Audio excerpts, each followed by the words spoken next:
course, they can't pass a law saying black people are slaves again. My point is, just because they say something's legal doesn't mean it is legal. Marbury versus Madison and other rulings, as well as just common sense. Can the government pass a law saying they can blow children's heads off? No. Can the government pass a law they can ship opium into the country? No. They do, though. So the point is that we've reached a new level of corruption. So they're saying that they will secretly arrest citizens whenever they want, that they will take you to a secret prison and you're never seen again. And Obama came out and said, I'll do more. I'll kill citizens without a judge, jury, or trial in America. So that's all these hitmen and mercenaries need to be told is it's, okay, we're allowed to do this now. You're covered by law. Go kill who we want. Go assassinate who we want.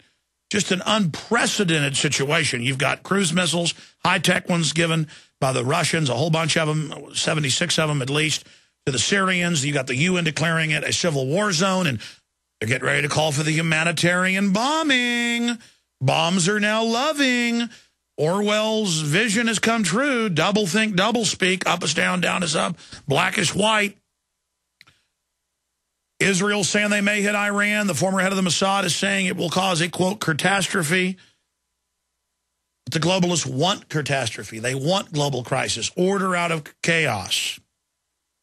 I want to go to your calls, and later in the hour we'll get into the European situation with Bob, the latest on MF Global. I meant to bring that up with Nomi Prins, but I forgot. With Bob, we'll talk about the power plant shutdowns across the country that we predicted now happening. The White House, of course, is not very happy. Also, more governments and others are calling for lithium to be added to the water. That's lithium, an antipsychotic. So you'll be calm when the government abuses you. All of that is coming up today. Bob Chapman of theinternationalforecaster.com. Always great talking to you, my friend. I was talking to my mom this morning, and she said that she looked forward to hearing you today. She said, is Bob Chapman going to be on? And I said, yes. I said, do you like him? And she goes, yes, I do like hearing him on the show. So my mom's a fan out there listening right now, Bob. Well, I thank you. I thank you, Mom. The only thing is your mom's probably old enough to be my daughter. Yeah, I think so. But be as it may, I was floored with this vote on 1867, the Senate bill, 93-7. That shows you how many people are totally corrupted and paid off in our Senate, because nobody in their right mind would have voted for that. Well, you're right. I mean, this really shows that they'll do anything. Obviously, they're scared. They know they've committed crimes. It's come out, they're insider trading to an extreme extent. And they're now just trying the hidden in plain view thing. Because they have a 9% approval rating, because they know that we know they're crooks, they're now just, okay, we're criminals, we're butchering everything, and we're allowed to insider trade, and we're allowed to give congressional money to companies we're invested in. I mean, they are really light speed past the Rubicon now, Bob. Well, as Gerald says, it's the Gambinos and the Bonanos. Only I grew up with those people, and the equivalent, and they were nowhere near as bad as these people are. I mean, they wouldn't think of doing those things. In fact, Luciano said in 1944, after he helped with the invasion of Sicily, and they had let him out of Dannemora Penitentiary, he was in there for narcotics violations. He said, I finally figured it out. I should have became a banker.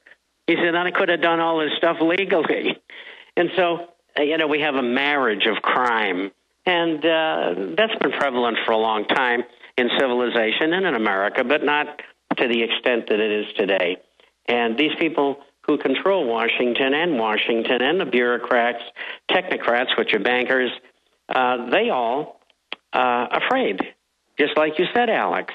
And as you know, we discussed that we're breathing down their neck every day, and they don't like it very much. And so all the rules gone out the window. There are no rules. There's rules for you and I, but not for them. And they're trying to do what they can do to grab what they can before the ship goes down. And then they're going into a post-industrial world. This is a criminal group who, in their own words, studied dictatorships and the science of oppression and have tried to codify a system where instead of getting thrown out or getting in trouble, they'll get always still more power, always still more control as they drown the public in just absolute unmitigated tyranny. And they call it command destruction. This looting, this wrecking of society is a planned depression.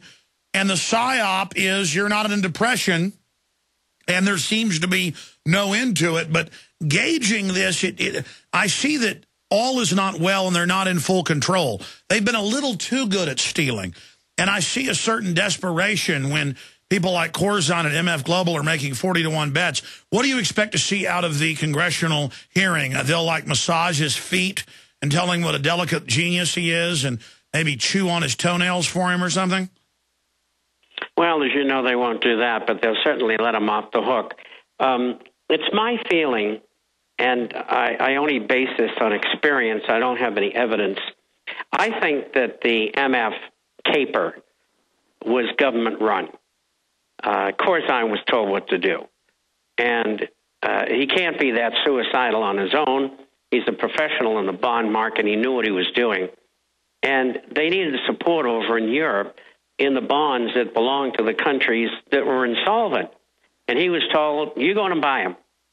And then when he ran out of money, he said, well, loot the accounts, whatever you got to do, but buy more. And that's what he did. And they will cover up for him. He's not going to go to jail. He might get fined. And that'll be the end of it. Well, let's expand on that. You are the only person, the only expert I interview who says that. My gut tells me you're right, because that was a sure loser. And other experts say, no, this is the craziness of these people, and they give other examples. But if you look at everything that happened and the way this is being dealt with, I think it's more than just an order. This was a test to see if they can start taking people's private accounts ahead of a bank holiday and a devaluation. Maybe. We don't know that yet. We'll just have to see what path they follow after this. Don't forget, this has to be digested first. And it's going to be in the headlines, or at least for another 6 months. And so I think we're going to have to be patient on this one. Most people don't understand. There's a big difference between what goes on in the commodity market and other markets. A commodity is not a security. It's an agreement between two parties. And, of course, if you read the contract, and as you know, I was in the business of owning a brokerage firm for many years, although I didn't trade in commodities. If you read the contract, you'll know that you have no rights whatsoever. The CME and the COMEX can change the rules anytime they want. In stocks and bonds, it's different. Now, less than 1% of the action in the markets come from commodities. The big market is bonds. It's 100 times bigger than the stock market. And then there's the stock market.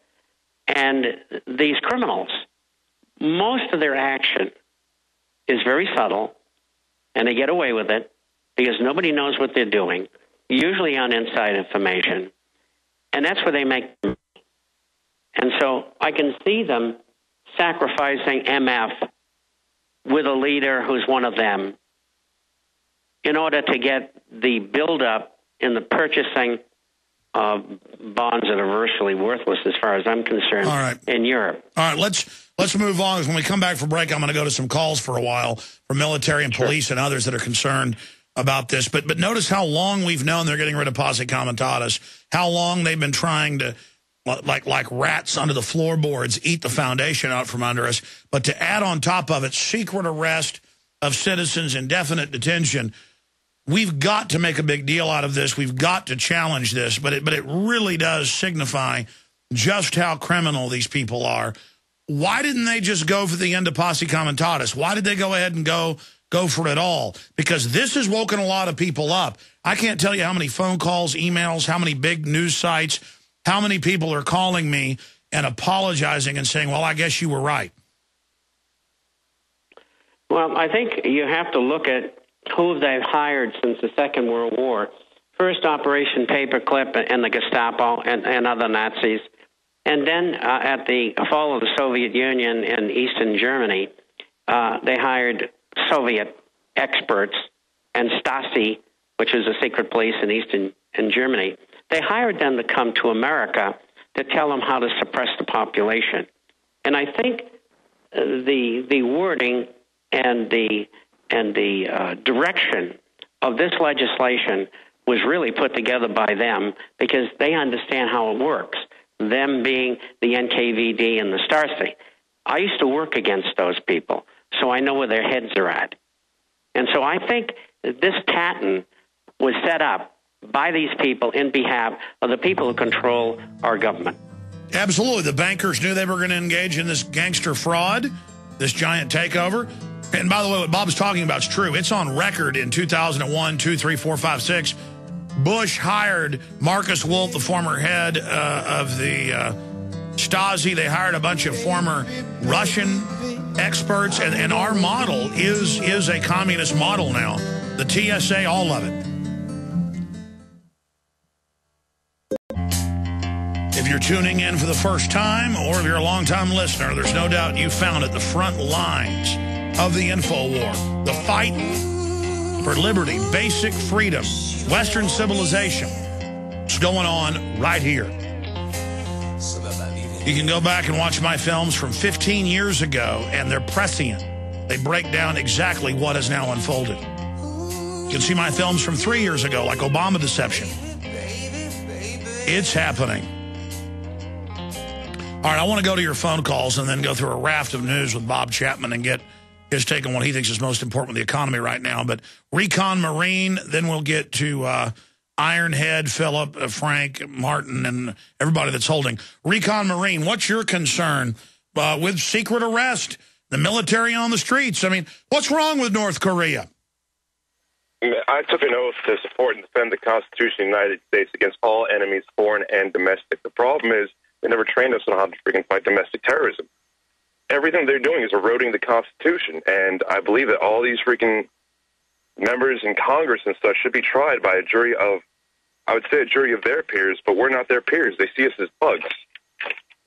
Can you hear me, Alex? Oh, yes, sir. I'm listening to you. And you look at the definition of terrorism, it's threatening or carrying out violence to get a political goal, and that's what these crooks do.